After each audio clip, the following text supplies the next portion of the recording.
श्रीकृष्णार्जुनसंवादे नमः। अथ 18 मोक्षसन्न्यासयोगः।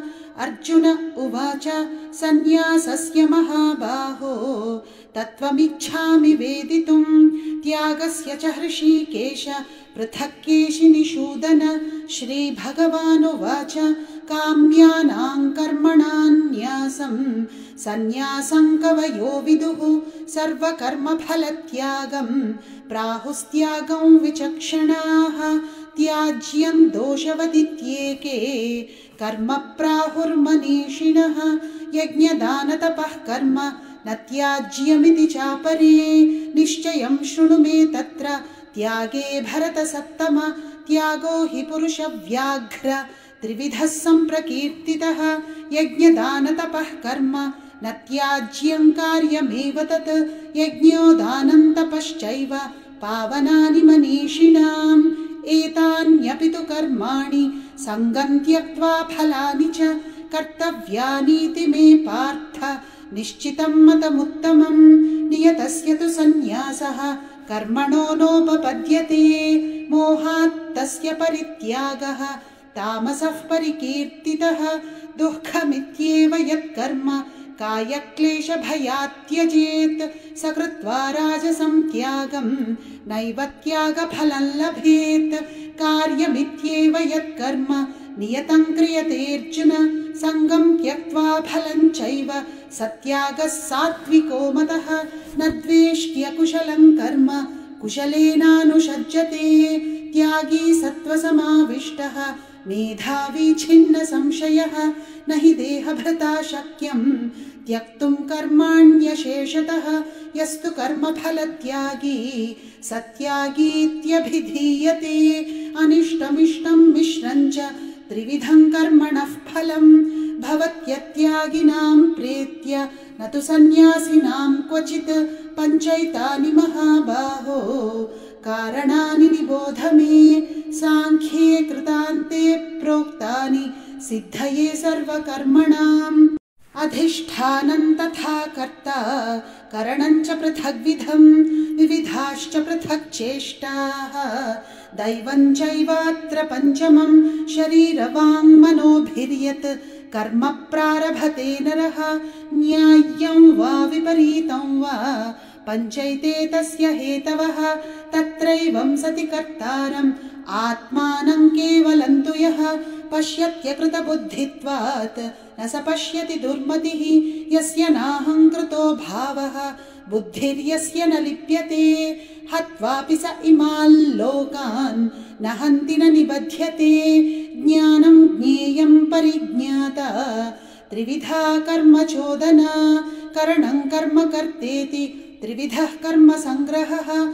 ज्ञानं कर्म च कर्ता च त्रिधैव गुणभेदतः।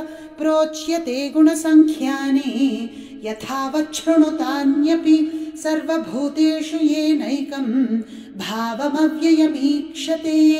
अविभक्तं विभक्तेषु तज्ज्ञानं विद्धि सात्विकं। पृथक्त्वेन तु यज्ज्ञानं नानाभावान् पृथग्विधान् वेत्ति। सर्वेषु भूतेषु तज्ज्ञानं विद्धि राजसं।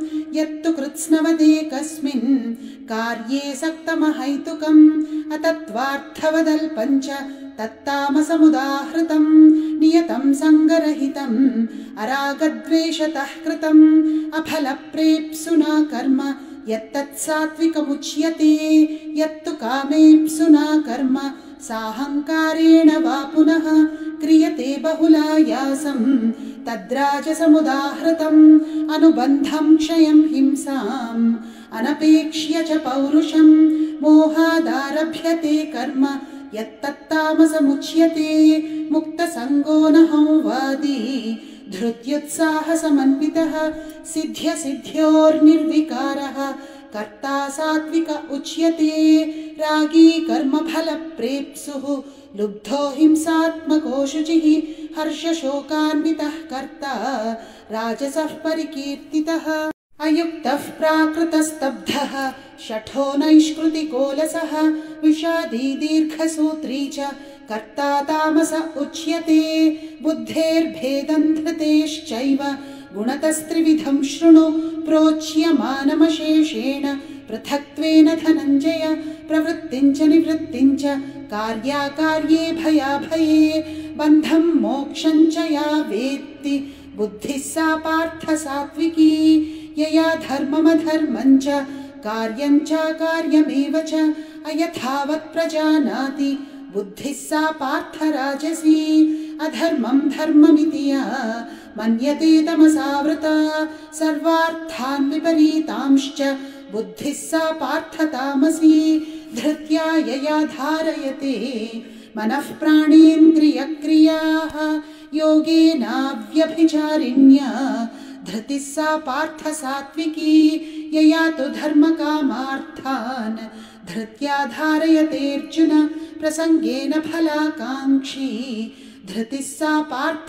राजसी यया स्वप्नं भयं शोकं विषादं मदमेव च न विमुञ्चति दुर्मेधाः धृतिः सा पार्थ तामसी सुखं त्विदानीं त्रिविधं शृणु मे भरतर्षभ अभ्यासाद्रमते यत्र दुःखान्तं च निगच्छति यत्तदग्रे विषमिव परिणामे मृतोपमं तत्सुखं सात्विकं प्रोक्तम् आत्मबुद्धिप्रसादजं विषयेन्द्रियसंयोगात् यत्तदग्रे मृतोपमं परिणामे विषमिव तत्सुखं राजसंस्मृतं यदग्रे चानुबन्धे च सुखं मोहनमात्मनः निद्रालस्य प्रमादोत्थं तत्तामसमुदाहृतं न तदस्ति पृथिव्यां वा दिवि देवेषु वा पुनः सत्वं प्रकृतिजैर्मुक्तं यदेभिः स्यात् त्रिभिर्गुणैः ब्राह्मणक्षत्रियविषां शूद्राणां च परन्तप कर्माणि प्रविभक्तानि स्वभावप्रभवैर्गुणैः शमोदमस्तपः शौचं क्षान्तिरार्जवमेव च ज्ञानं विज्ञानमास्तिक्यं ब्रह्मकर्म स्वभावजं शौर्यं तेजोधृतिर्दाक्ष्यं युद्धे चाप्यपलायनं दानमीश्वरभावश्च क्षात्रं कर्म स्वभावजं कृषिगौरक्ष्यवाणिज्यं वैश्यकर्म स्वभावजं परिचर्यात्मकं कर्म शूद्रस्यापि स्वभावजं स्वे स्वे कर्मण्यभिरतः संसिद्धिं लभते नरः स्वकर्मनिरतः सिद्धिं यथा विन्दति तच्छृणु यतः प्रवृत्तिर्भूतानां येन सर्वमिदं ततं स्वकर्मणा तमभ्यर्च्य सिद्धिं विन्दति मानवः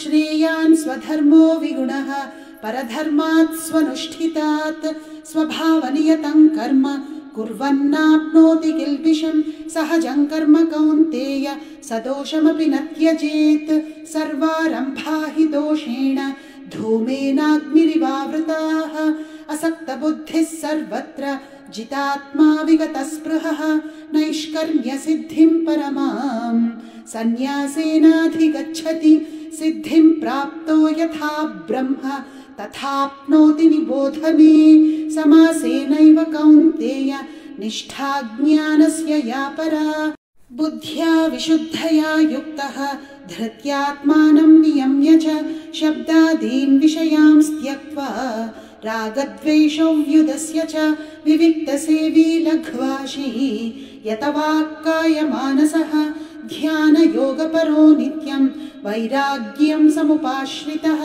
अहङ्कारं बलं दर्पं कामं क्रोधं परिग्रहं विमुच्य निर्ममः शान्तः ब्रह्मभूयाय कल्पते ब्रह्मभूतः प्रसन्नात्मा न शोचति न काङ्क्षति समः सर्वेषु भूतेषु मद्भक्तिं लभते परां भक्त्या मामभिजानाति यावान्यश्चास्मि तत्त्वतः ततो मां तत्त्वतो ज्ञात्वा विशते तदनन्तरं सर्वकर्माण्यपि सदा कुर्वाणो मद्व्यपाश्रयः मत्प्रसादादवाप्नोति शाश्वतं पदमव्ययं चेतसा सर्वकर्माणि मयि सन्न्यस्य मत्परः बुद्धियोगमुपाश्रित्य मच्चित्तः सततं भव मच्चित्तः सर्वदुर्गाणि मत्प्रसादात् तरिष्यसि अथ चेत्त्वमहङ्कारात् न श्रोष्यसि विनङ्क्ष्यसि